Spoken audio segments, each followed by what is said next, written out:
मैं इंडिया का थोड़ा सा डाटा दे दूं कि इंडिया का मैं अभी भी ट्रेड देख रहा था कि इंडिया 715 बिलियन डॉलर, हमारा जो टोटल हम पाकिस्तान में जो चीज़ें दुनिया को बेचते हैं वो तकरीबन 30 अरब डॉलर हैं। भारत के वजीर आज़म नरेंद्र मोदी को Italian prime minister miss Meloni जो है उनकी कॉल आई है कि वो G7 समिट अटेंड करें। हमारी टोटल जीडीपी है ना, जितना हमारे पास पैसे वो 300 अरब नहीं बनता। ऐसे ही है। तो मेरा पॉइंट है कि इतना बड़ा हाथी हमारे सामने बैठा है पैसे वाला, तो हमेशा पैसे पैसे की लड़ाई में तो फायदा है कि अगर हम अपने अमीर हमसाए से ट्रेड करेंगे। आपको बता दें कि जून में होने वाली G7 समिट में न्योता भेजने के लिए भी प्रधानमंत्री मोदी ने मेलोनी का धन्यवाद किया।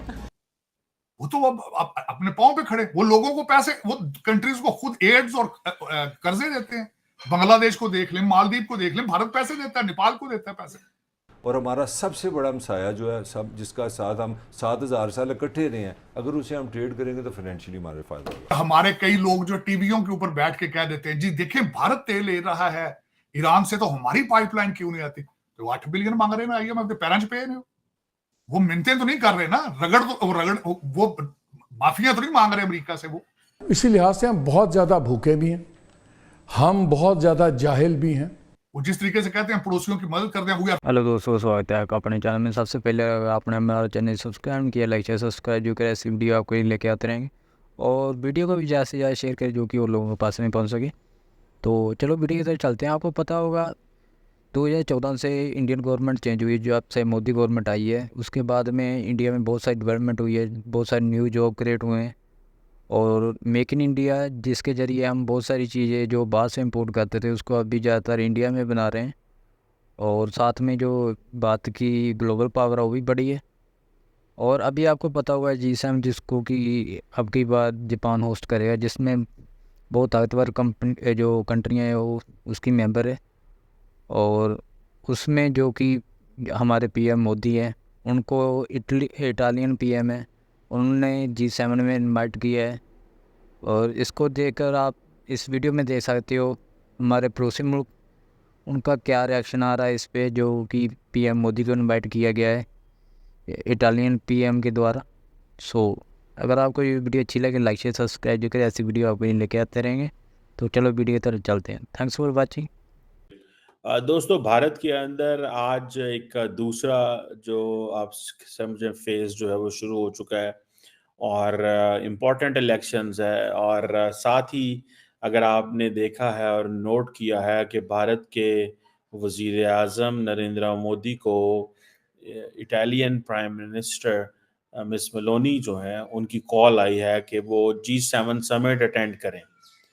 आपको पता है भारत जो है is not a member of the G7, पर भारत का पॉलिटिकल क्लाउड इतना बढ़ चुका है कि they are believing that we should invite India, क्योंकि एक तरफ तो G7 के अंदर ये बात भी की जा रही है, फ्रांस और इटली जैसे ममालिक जो हैं वो समझते हैं कि हमें G7 को एक्सपैंड नहीं करना चाहिए, मतलब परमानेंट मेंबर नहीं बनाने चाहिए इसको, G8 G9 G10 इस तरह नहीं करना चाहिए, क्योंकि ये इनके जो कुछ इश्यूज हैं उस हवाले से, ये G7 के हवाले से जो प्राइम मिनिस्टर नरेंद्र मोदी को कॉल आई है।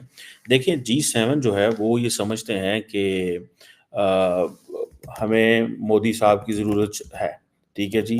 और वो उनको इसीलिए ज़रूरत है कि उनको इस चीज़ का अंदाज़ा है कि एक बड़ी इकॉनमी है। आपको पता है इटली ने रिसेंटली जो बेल्ट एंड रोड इनिशिएटिव है उसको भी छोड़ दिया था। So it's an important development कि ये सारे के सारे। And then prime minister Modi के लिए इम्पॉर्टेंट इसलिए भी है इटली के साथ अच्छे ताल्लुकात, एंड वो इसलिए भी है क्योंकि जो India middle east Europe corridor है, इटली भी आप समझ लें this is the first country जहाँ पे ये सारी जो है वो एक्सेस मिलनी है इंडियन ये जो कॉरिडोर है। अब क्योंकि इंडिया अपनी सप्लाई चेन शुरू करना चाहता है, तो अभी रिसेंटली आपको याद होगा कि ग्रीस के प्राइम मिनिस्टर भी इंडिया आए हुए थे। सो ग्रीस इज ऑल्सो इम्पोर्टेंट क्योंकि ये सारे मेडिटेरेनियन सी को टच करते हैं, ठीक है। इटली भी टच करता है, ग्रीस भी टच करता है। सो इंडिया को इस चीज़ का पता है कि जैसे ही स्विस कैनाल से निकलेंगे तो the next destination is either Italy और ग्रीस एंड अदर कंट्रीज भी हैं। आपको याद होगा क्योंकि Turkey is also in the Mediterranean, तो टर्की ने कहा how come there could be a corridor which will be successful without Turkey. आपने ये याद होगा कि आपने ये स्टेटमेंट जो थी टर्किश प्रेसिडेंट रजब तैयब एर्दोगान से ये सुनी होंगी, ठीक है जी। अब इसकी ज़रा एनालिसिस कर लें कि right when the second phase of elections is going on and कल सुबह इलेक्शन है, आज रात इटालियन पीएम की कॉल आ रही है। एक चीज़ तो ये है कि एक तो इंडियन डेमोक्रेसी को थोड़ी दाद देनी पड़ेगी कि इंडियन डेमोक्रेसी बाकी मुल्कों की तरह या पाकिस्तानी डेमोक्रेसी की तरह नहीं है कि नरेंद्र मोदी के ऊपर अब 10 किस्म के सवाल ऑपोजिशन उठाए या कोई अदारे उठाएं, but they do believe that if he is a prime minister then the elections even could be credible. When Manmohan Singh was a prime minister, the BJP didn't raise a question on their credibility. So एक चीज को तो ये हमें थोड़ा सा मतलब we have to give an honor on this, ये एक ऑनर देनी पड़ेगी कि वो अपने इंस्टीट्यूशंस को ऊपर ले आए हैं कि वो आप उनकी 10 चीज़ों से और डिसएग्री कर लें, लेकिन इस चीज़ में कि ये जो केयर टेकर सेटअप हम करते हैं वो नहीं। दूसरी इंपॉर्टेंट चीज़ कि in the middle of the elections, a foreign dignitary calling prime minister and asking him to join at G7, इसके क्या मीनिंग है? देखें, अगर तो ये हम होते तो हम ये कह रहे होते कि भाईजान देखो ये तो प्री पोल रिगिंग है, देखो जनाब ये देखो इटली ये चाहता है मतलब अमेरिका चाहता है, हमने इसमें से साजिशें निकालनी शुरू कर देनी। बट द क्वेश्चन इज कि ऑब्वियसली ये तो नहीं है कि अब अगर 1.5 महीने मुल्क के अंदर इलेक्शन हो रहे हैं